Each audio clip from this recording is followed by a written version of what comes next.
In this video, I'm going to give you the answer for this question. The question is, where is the Kamchatka Peninsula home to 29 active volcanoes? Now I'll give the answer for this question, and the correct answer for the question is Russia. Well, there is the answer for the question, Russia. Hi, thank you so much for watching this video. If you find this video is very useful, you can help this channel to grow by subscribing this channel. Please this subscribe button and don't forget to like this video.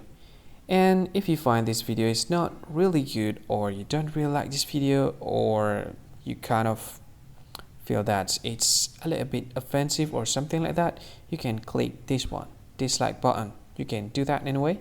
And if you want to share this video with your friend, you can share it by clicking this share button, and you can share it to any social media that you wish that is currently available at this time, like Facebook, Twitter, LinkedIn, and many others, right?